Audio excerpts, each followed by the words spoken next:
এজন্য ভাইয়া পরিবর্তন তো আল্লাহ করবে, হেদায়েত তো আল্লাহ দিবে, আল্লাহ দিবে। ফাইন্নাল্লাহা ইউদিল্লু মান ইয়াশা ওয়া ইয়াহদি মান ইয়াশা ওয়া লা তাযহাব নাফসাকা আলাইহিম হাসারাত। নবীজিকে আল্লাহ বলছে, বন্ধু শুনেন, সাফ সাফ কথা, পথভ্রষ্ট যারা হবে আমার ইচ্ছায়, হেদায়েত যারা পাবে আমার ইচ্ছায়। আপনি নির্দিষ্ট একজন কারো জন্য আফসোস করতে করতে জীবন শেষ করে দিবেন না, আপনি মেহনত করতে থাকবেন।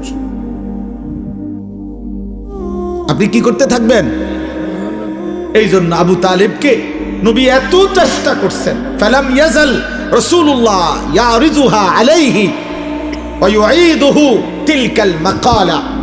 নবীজির ইন্তেকালে, বুখারীর রওয়ায়াত, নবীজির ইন্তেকালের সময় নবীজি তার চাচা আবু তালেবকে বলতেছিলেন, কুল লা ইলাহা ইল্লাল্লাহ কালিমাতান আশহাদু লাকা বিহা ইনদাল্লাহ। চাচা একবার বলেন লা ইলাহা ইল্লাল্লাহ, আমি ভাতিজা মুহাম্মদ আমার আল্লাহর সামনে আখিরাতে আপনার জন্য সাক্ষী দেব।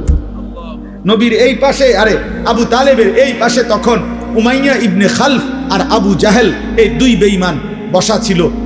এরা সমবয়সী। এই আবু তালেবের উমাইয়া বলতেছিল, আতারগাবু আম মিল্লাতে আব্দুল মুত্তালিব। এই আবু তালেব দোস্ত, তুই বুঝি তোর বাবা আব্দুল মুত্তালিবের ধর্ম ছেড়ে দিবি? তুই বুঝি মূর্তি পূজা ছেড়ে দিবি এই মৃত্যুর মুহূর্তে? তো হাদিসে লিখছে, আল্লাহর নবী বলেন লা ইলাহা ইল্লাল্লাহ, বলেন না চাচা।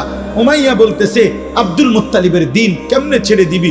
এই ঠেলাঠেলির মধ্যে হাত্তা মাতা ওয়ালাম ইয়াকুল লা ইলাহা ইল্লাল্লাহ। আবু তালেবের মৃত্যু হয়ে গেল, কিন্তু সে লা ইলাহা ইল্লাল্লাহ বলে না।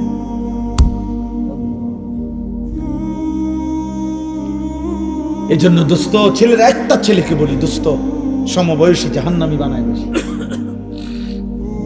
সহপাঠী সমবয়সী, সামান্য ফুলাফাইন গড়ে দেয় কম, নষ্ট করে দেয় বেশি। তোর মোবাইল নাই দোস্ত, আমারটা আছে। তোরটাতে এমবি নাই, আমারটাতে আছে। মেয়ে দরকার তোর, বান্ধবী আমি দিচ্ছি। নর্তকী দেখবি, আয় আমার সাথে। মদের আড্ডা যাবি, আয় আমার কাছে টাকা আছে। জুয়ার আড্ডায় যাবি, টাকা লাগবে, আয় আমার সাথে জুয়া খেল। সমবয়সী জাহান্নামী বানায় বেশি। মুরব্বী, অভিভাবক আল্লাহর পথ দেখায় বেশি। হ্যাঁ, নবী সাল্লাল্লাহু আলাইহি ওয়াসাল্লাম